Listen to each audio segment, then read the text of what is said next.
Hello, I'm Vanessa Simone, And I'm Mimi Hayes. and we are the The Girls Girls Next Next Door. Pour. What do you know Welcome. it? Episode 13, coming to you live Whoop, from the whoop. studio. Um, Studio 1A we- in Vanessa's bedroom. what's on the menu today, V? We are talking about your resume as an artist. Okay, what does the resume mean to you? Like, what does that bring up for you when you hear the word resume? Typically, I think of the corporate world, to be honest. All of the things that you've done with your corporate job or anything. However, we're not talking about the corporate resume today. Thank Nuh-uh. goodness. Nuh-uh. No way, Jose. Mm-mm. Yeah, we were actually downstairs a few minutes ago working on our acting, modeling, performing, content creating resumes. Right. So we each realized, we need to get more gigs and build our resumes to actually land some of the gigs that we want to work on. So, for instance, I want to gain more acting gigs and I want to get more acting gigs, more you content creation gigs, and more voiceover gigs. I've always wanted to do a voiceover in a movie or something. Right? Doesn't that sound like It so much sounds fun? like so much fun. And especially a kid movie or a kid TV Oh, show. I would yeah. love that. I would eat that up. But I realized as we were building our resumes, which by the way, if you don't, you should make a profile on Backstage and just start looking at jobs that they have. But that's where the whole resume came from today because we were building our profiles on Backstage, which I did not realize, but Backstage actually you can be a content creator or an influencer. You could be a voiceover, you could be crew production. They have different profiles for each one. So definitely sign up if you are a creative because you might be missing out on opportunities. But back to the story. We were creating our resumes on Backstage, and as we were doing this, we each realized a couple things. One, we do a lot of different Yeah. things. Yeah. Each of us have so many different skills that started to come up, but also within those skills, I realized I don't have as much expertise in all of these skills. And it's making me realize I need to enhance some of my skill set. Yeah, if I So, may quote you, you said, I got to get my shit together, is what you said. yeah. Which I had a Backstage profile when I was living in LA. I booked one student film, and I just watched my audition tape from that student film. And I Yeah, we was watched trying it. to play a mom of a teenager. I look like a teenager, This baby face as a mom. absolutely baby face, and I had my roommate Jed be my reader for this audition, and I just watched it because it stores it when you submit something. It stores it inside Backstage, and I hadn't seen it in 4 years. So I went and clicked on it, and I was like, "Hey, you're good at acting. Even though you don't look old enough to have a teenager, I believe you. You have a teenager, okay?" I believed it. I thought, wait, Mimi, when did you have a kid? Yeah, I was 15 when I had a child. Mhm. So I did this student film. I booked it on Backstage. It was my first film of that, and it was a student film, but I really had to get over that. Like, I had to just be like, a gig is a gig. And when you are trying to build your resume, you need everything that you can get. You need a student film. You need a nobody who's doing a feature for the first time. You need to Mhm. get on set. And I was on set, and get this was my biggest takeaway from doing a film for the first time. And it was a short film, it wasn't a feature, but there's this role on set called a script supervisor. Mhm. And their whole job is to tell you to stop doing what you're doing because you're doing it wrong.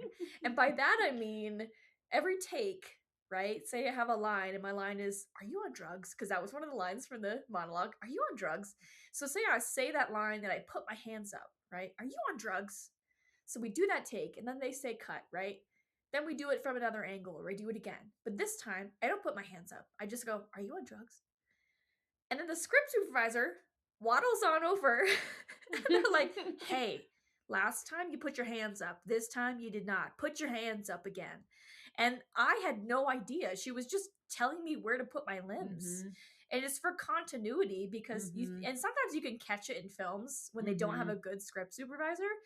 Is in one shot you see a body part or something in a certain place, and then the next shot it's not there anymore when it's supposed to be, Right. right? For Yes. the viewer to sustain the reality that you're in, right? Right. It But I was like, wow, what a thing, what a role on a set to have is just be like, hey, what you doing? Stop that. Remember how you did it 5 takes Mhm. ago? I want you to commit to that and do it every single time. And for me as an improviser and like my experience of changing everything up all the time, it was so different for me to have to stick to one thing Mhm. because maybe I didn't like it the first way I did it. Maybe I was like, oh, I could do it differently. I'll try it differently. And they're like, nope, you will not. Nope, they You want will it. not. Yeah, because they want that consistency within the scene. And if you're ever looking at TV shows or movies, like you said, sometimes you can catch it. But I remember I was on a movie set for it was called The Chronicles of a Silver Serial Killer. Hell yeah. DMX was in it. It was shot in this, what is it called? In the forest of a um what is it, Boy Scouts old campsite. It was terrifying. Didn't they like pick Honestly, you up in a van? they picked me up in a van. Yes, I remember it was a rainy day in Brooklyn. We and I was desperate, okay, you guys. I was so desperate for a job that I said I will do anything even if it's for food. They weren't paying me. They were paying Mhm. us in food, okay? Yeah. And I remember signing up through Craigslist of all things, but Craigslist was more reputable in New York City than it is True. anywhere else. This is So, a good detail to mention. right. So Yes. to the outside world, Craigslist seems like that's where you go to basically sign up to be murdered. But in New York City, this is a legitimate platform, very legit. And Yeah. so I signed up through Craigslist and I remember getting the job. I was so excited because the job that I got, it was actually not on set or to do acting or anything, but it was to be help with props. And I was elated. I said, I will take anything I could get. This is so exciting. The day comes, they're picking us up at like 4 a.m. in this white van, literally a So murderer's van. shady. It's so shady. I remember getting down to Flatbush, getting picked up like next to a Starbucks. It's pouring rain outside. I meet this lady who's like the producer or whatever. She's always on the phone. She's like, "Oh, hey, are you here for the movie? Blah blah blah blah blah." I said yes, and then she keeps talking on the phone because she has all these different people that she's coordinating. We get onto the white minivan and we drive our way to Staten Island, and we start. It was the scariest ride too because first of all, because it was rainy, the bridge was foggy and everything. I swore I'm in a van with all of these You're like, strangers. this is my last This gig I'll ever have. this might be it for me. This might be the last gig I ever have. And so we get to Staten Island, we get to this abandoned Boy Scouts camp, and we start getting out of the vehicles and everything and start unloading the trucks and everything. And I remember having to wait for the actual prop manager to arrive because they weren't there yet. So we waited around for like an hour and a half. Finally, this lady shows up in another white van, mind you, something with the white vans. And this lady shows up, and the producer lady is like, the prop person is here. So we make it down to the minivan. She's handing us props, and we have to bring it up to the campsite, the main campsite where we're laying out all the props for all of the different scenes. And then this lady, the prop lady, something was messed with her head. This woman was not all up here. She was not all there because she handed me this huge duffel bag Full of what? full of guns and was like, okay, you are going to give the safety training for the guns for all of the cops in the or in the TV show or the movie. And I was, uh, excuse me. First of all, I have never held a gun In your ever life. in my life Were until this these moment. real? These were real These were guns. real guns. Were they loaded? They couldn't have been They loaded. know they were not loaded, but honestly, like me being inexperienced, how would I How know? would you Like, how would I know know? how to open it or hold Exactly, it hold it. or Or I never had a training. The only thing I've seen is what's on TV and how they hold it. Don't point it at your head. And Is so that what you said? Step one? Don't. so I get up to the I get up, bring this giant duffel bag of guns the to the campsite main area where they have all the tables of the props, and I'm like taking the guns out one by one. I'm so careful because I'm terrified. Taking them out and putting them down. And so the other lady was like, I'm going to round up all the troops for the safety training. Mind you, I have no experience. I have never held a gun. Why am I going to be the one to give the safety training? Me? So finally, I start giving the training and I pick up like one of the smaller guns. I can't even tell you what it is, guys. I don't know guns. And these are the actors who were playing cops. A lot of them were actual cops too. And so as I start, I'm saying, okay, guys, so don't point it at anybody's face. Don't point it at your face. Just the obvious. They could tell that I was terrified. Oh my But, god. and so finally, one of the guys was like, "You've never held a gun before, have you?" And I said, "No, I have not. I haven't." The jig is up. And he was like, "Do you want me to give the safety training?" I was like, "Yes, please." And I basically ran out of there back to the props van to go find the other props. But during that whole time, so first of all, a lot of things are very Organized? organized and unprofessional. Yeah. In some That's ways, the because that's understatement of the century. There's so many moving parts to a mhm, film. There's so many people. There's so many roles and lines of mhm. command, chains of command. And you're just trying to stay out of the way most of the time. I Right, mean, you're that's trying how to I stay out of the felt. way. Like, just don't get in the way of anybody. Just Mhm. shut up, do what you're told, and get out of the way, Right. you But know? yeah. But one thing going back to your continuity of the scenes is all of those police officers had special badges. So us as props people had to make sure that they had the same badge every single day, because every single day that we shot, we had to make sure all the props were in the proper place. If you had smoked a cigarette and then you put it down, where was the cigarette? If you had the cup holding like this, you need Mm-hmm. it. And so it actually, if you are somebody who is very good at paying attention to detail, a prop manager or even the Script script supervisor. supervisor would be such a great job for you, because you have to have that eye and remember the continuity, because the viewer is going to notice. And so that was something that I learned. And also from that, working on that movie, also learning about how, kind of going off what you were saying, how there's so many moving parts and you have to be on top of whatever role it is that you're in. You have to be on top of it. You have to pay attention, and you have to make sure that the scenes are moving and flowing properly. And then also I ended up with a tiny role in that in that Yeah? movie as Carlos. Yeah. Carlos? Shut Back then I had up. a little mini afro, and they were like, "You're gonna play Carlos, the other cop." So I was Carlos in a serial killer movie. Did you have a line? It was one line, I think.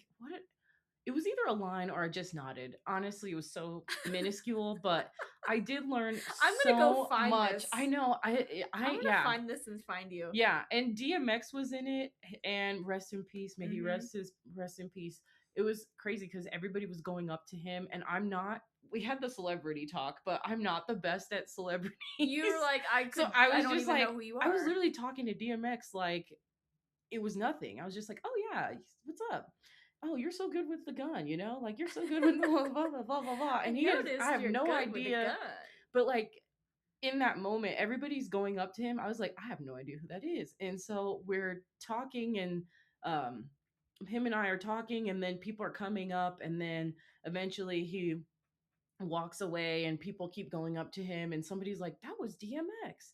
And then remembered the song, and I was like, oh my gosh, I can't believe I just spoke to DMX. Y'all gonna make me lose my mind up in here, up in here. So yeah, rest in peace, DMX. You were so sweet to work with, and you were very kind.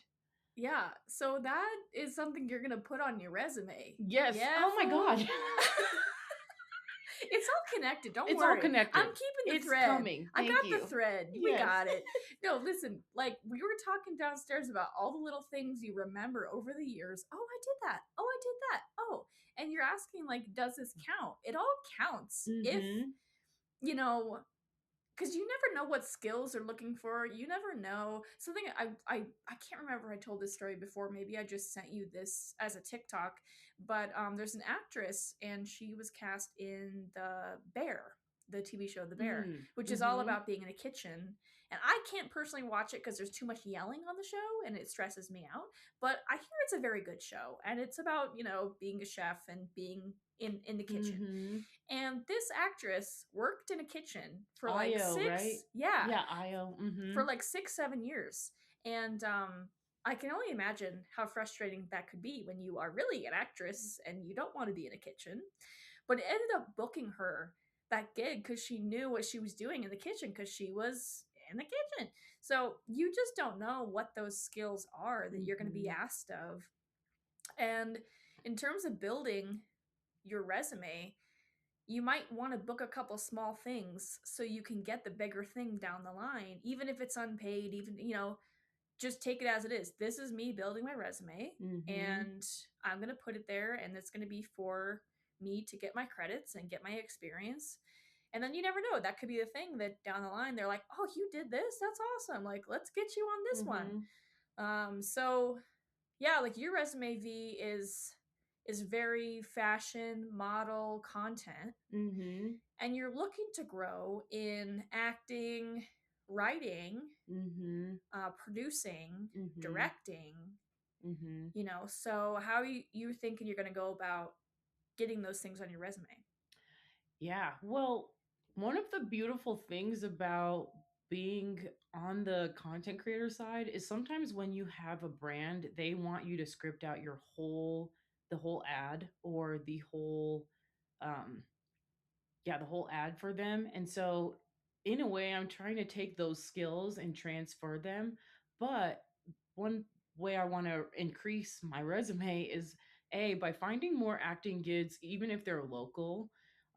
Also by finding more voiceovers to do, or even some acting classes to take, and even just small projects that people might be working on. You had mentioned a really good idea downstairs, but having if you reach out to schools and colleges who are working on their projects who might need some actors or actresses or talent, reaching out to them to see if you can be a part of their plays, even local plays, anything to just get my foot in the door is going to be helpful. And then on the writing and producing side, I definitely need to be writing a lot more.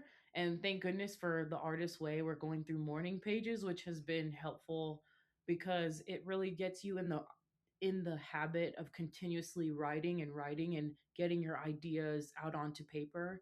And then also reading, because reading is how enhances your imagination. So those are just a few more ways.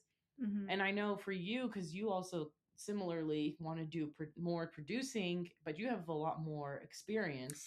It's funny because some of these experiences on the page look impressive, but in reality, they were maybe small. And Mm. I think it's important to note that the person looking at your resume doesn't know that Mm-hmm. you had a bag full of guns and were trying to explain how to use them when you didn't know. You're not Mm-hmm. putting that part on the resume. You're putting I was featured in a film with DMX. Yeah. And I was a prop manager and I was a cast member. Mm-hmm. And that's what you put on the resume. And so like the story behind it and you might be like, oh, it's not really that big of a deal, but it is a big deal because it's on the resume. They don't know, like I did a production in Scotland. Mm-hmm. I was in a theater troupe and we practiced on Tuesdays and we practiced in a library and we were a bunch of adults and all had jobs and none of us were professional actors. We just loved theater. We wrote the show ourselves. It was not a hit, we wrote it. Mm-hmm. And we did, some shows and they did each sell out, in a small venue. But just the fact that I performed overseas is impressive, right? And Right. they don't need to know or care that it was a hobbyist group. It was not, professional theater. Like, Mm-hmm. no, like to us it was real, and so you just have to double down and be like, yes, this is real and valid and impressive. And I have the hardest time with that because I do have some impressive things on my resume, but I look past them for some reason because I always want the next best thing to be on my resume. Mm-hmm. So I'm never thinking back to, wow, you did a TED Talk and that was the coolest thing you'd ever done at that point. I'm like, Mm-hmm. so what? That was in the past. No one's seen it. Nobody cares.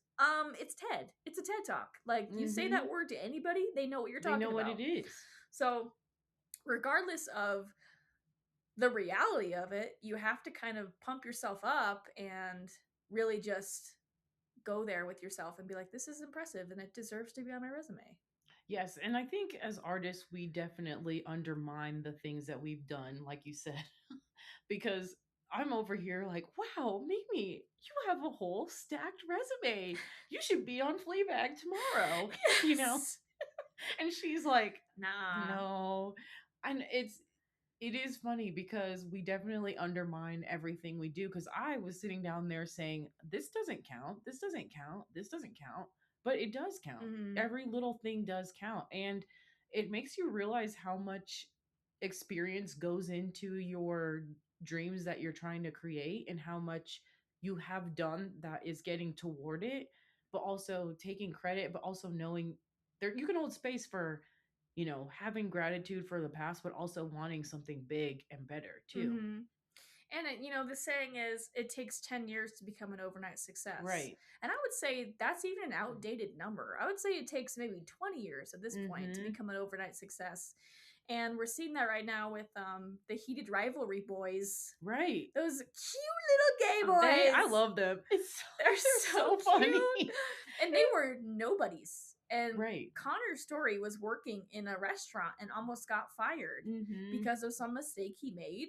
And he got the call from his agent later that day that he had gotten the part, and then he quit the job, and now he's ultra famous and Mm-hmm. everybody wants a piece of him. Mm-hmm. But he was just like you and me, and he had been acting for years. For He'd been years. going to classes. He's Mm-hmm. actually has gone to the clown class where I went. Oh, So I no share way. that with him. We took the same clown class, Oh my god. So he studied comedy and he studied theater and he went to classes and he took roles and he did student films. And at the end of the day, you look at that and you're like, hey, it's possible. Mm-hmm. You build your resume for long enough, you're gonna hit the jackpot at some Mm-hmm. point. It's your time is your time. It has to happen. You can't rush it, but it's good to build and grow in the meantime while you're kind of Mm-hmm. waiting. And don't feel like you're waiting for your big shot, but just like, I'm building towards it, right? Right. Every tiny role, every small experience will lead me to my ultimate goal. Mm-hmm. And even going off of that, Connor had, I saw an interview, I don't know if it was Seth Meyers or whoever he was interviewing, but he used to love languages. And so that's how he started to learn Russian. Mm-hmm. And it's wild because I swear I thought he was Russian, but he's Yeah, not at all. he learned it. He learned it. And it's fascinating that if you love something, you should go after it because you never know what it might turn into. He was doing it out of the love for the language and he learned it, of course, but It he got him that probably, role. yeah, and he probably had no idea it would land him a Russian actor role. Mm-hmm. So it's important to notice the things that you love and enjoy doing, keep doing them because you never know what the things you love doing could actually lead to. So, Mm-hmm. and it's also really funny watching their interviews because Hudson is way more sexual Oh yeah. and Connor is the innocent one, but on He's the always show smiling. I know that's their characters are are almost opposite. switched, right? Mhm. Because Connor plays the kind of broody Russian hockey Mhm. player, and then when he's off camera, when he's just himself, he's always smiling like a cute Always little cutie smiling and pie. and You when they're know? interviewing together and Hudson's saying some outlandish crazy sexual thing, Connor's like his eyes get big and he's almost in shock. I'm like, you're the one, you're literally acting this this Yeah. TV show. Yeah. No, I'm so happy for them. I have heard Mhm. also that they are getting a little bit of pushback from Hollywood because there are actors who've been doing this for a lifetime and they're a little Mhm. frustrated that these new young bucks are coming in and taking all the attention. And to Yeah. that I say, screw you guys. Like Yeah, and new blood in new the blood, house and new yes. talent, and there's always a place for you. Like Mhm. it's never like, oh, well, there's too many actors already. Like, no, there's a place for you Mhm. in a commercial, in a production, in whatever. Like there's a Mhm. place for you. There's a spot for you. You just have to ride it out long enough to find it, and to Mhm. have the confidence in yourself even when nobody else does, even when you're working in a kitchen, you're gonna get Mhm. fired. Like you're still hustling, you're still going on backstage, and you're still applying and Mhm. trying your best. And that's all that we can do at the end of the day is just try our best. Absolutely. And to go off of that, with Connor and Hudson being newbies who aren't nepo babies or whatever in the industry, the people want that. They're showing what they want. And so I think especially in this new day and age with social media, with all of these other things, it is important to continue to do the things that you love doing because you truly do not know when an opportunity will arise. But also you gain, like, the world wants something new. They want new stories. They don't want this. We have so many sequels. We have so many. Oh, you mean people don't want Sharknado 5? Right. This weird ass film that makes no sense that obviously some Nepo baby got to pitch in a meeting and got to make it. We Yeah. don't want that. Yeah. Nobody wants that. We people are tired of that, and they want something new, and they want something innovative. They want their stories being told. And so that's why I'm really glad that Heated Rivalry is doing so well, because it's telling Hollywood or whatever, this is what the people want. We want new stories. Hmm. I mean, I haven't been represented in an action movie besides Black Panther. And so my Yes. dream is to play specifically Nubia, which is Wonder Woman's like long lost sister, in an action film, because I think that would be such a badass character to play. That's partially why I lift a lot. Uh huh. But I want to see new stories about people who I don't hear about. We're tired of the same old. We don't, and quite frankly, we don't care. Like, I don't even watch. I didn't even know Sharknado 5 was coming I just made that up, but it out. could be. It very much it does. It wouldn't shock me. Yeah, it wouldn't shock me or whatever. Number 5, number 6, number 7.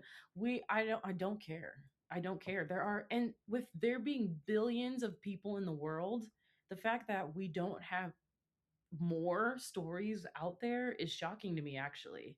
And it also goes to show there is a place for everyone. I mean, there is an abundance of people, there's an abundance of flowers, there's an abundance of books. Who's to say that you're not able to put your work out there, Hmm. So, If anything, even to create your own content, I think we should have mhm. a whole episode on just not waiting to be Right. greenlit.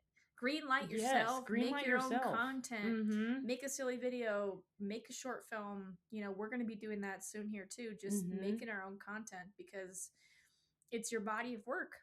Mhm. And you're gonna see it grow. You're like, there are things I did 10 years ago that I cringe at. There's Mhm. things I did yesterday that I cringe at. Okay, Yeah. but you're always improving, and you're as you age and as you go through different experiences. I feel like you have depth and you grow. There's a Mhm. whole side of my career that would not have been possible without me going through a ton of shit Right. and battling for my life. Like Mhm. I now feel that drama that I Mhm. could actually call into an audition now is like, oh, just remember when you almost died. That's all. Yeah, Just bring that remember that. in. Just think about being in the MRI machine. Okay, got it. Good. And then I can go from there and just access that part of myself. So all your experiences are your resume. You are a Mhm. living resume, and you got to keep feeding it. You got to keep growing Mhm. and feeding it. And every I would say even every 6 months, go into your resume. And as you do things, I think this Mhm. is a good tip.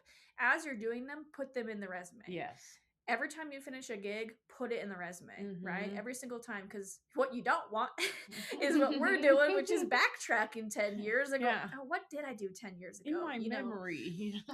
So it's always good to update your resume as often as you can. Refresh it, put a new Mhm. design on it, you know, be creative. Like that's something I love so much about being an artist is our resumes look cool as hell. Like Right. even just from a visual Mhm. standpoint. And they'd get kicked out from AI. If I were to upload that resume for a corporate job, it wouldn't even be It seen wouldn't even because there's right. too much cool shit on it. It Yeah. just get popped out, you know. But that's fine because I'm not Mhm. trying to fit in that box. You know, I want someone to be able to look at my resume and say, "Wow, you have such a great career behind you You're and right. ahead of you, and we're excited to have you on board." You know, Mhm. and yeah, well, we've got bright futures, V. You and I, Mhm. we got a bright Yeah. future. I want to do one more Expansive. thing Yeah. before we tap out for the day. I want to maybe add this segment to our podcast, which is the Broke Girl Wins, Yes. and I Ooh, want to end yes. on a win that we had recently. Mhm. I'll go first. Yeah, I booked a absolutely. speaking gig, a comedy speaking gig, so I'm getting paid to do stand up at in an auditorium at a community college, and they're gonna have my face on the screen behind me on a jumbotron. I'm so So I feel like excited. a real boy. I feel Mhm. like a real artist. So that's my win. I'm super excited, and that's in March. So what's your I'm win? so excited for you. Gosh, now that we're reflecting, I forgot everything I've done this week. Let's see. I think I don't know that I have a win. I'm just like very grateful. And I think that's a win right now That's a because win. I'm in the process of realizing how much I need to do. So I'm okay with that. I'm realizing, oh, um I need to expand my resume. And Mm-hmm. it's good that I know that now because now I have a plan of action. Instead of scrolling TikTok, I should be in an acting class or something, Mm-hmm. Mm-hmm. So That's a huge win. it is. Because once you know that, you can't unknow that. Right. You know, now every time you're on TikTok, you're going to be like, should I be self taping right now? Should I Right. be taking a headshot? Should I be doing Mhm. this? And that's pretty powerful because that can get you some momentum, you know, Right. as an artist, is Mhm. to have a goal ahead of you and looking for the next gig. Yeah. Actually, okay, I do have another win. I'm going to Canva conference. We're both going. Yes. So, hopefully if you are creative, we'll see you there. Yeah, we're going to pick up some skills and Mhm. network the hell out of that thing. Mhm. Yeah. All right, well, we'll see you there. And this See has ya. been The The Girls girls Next next Pour. pour.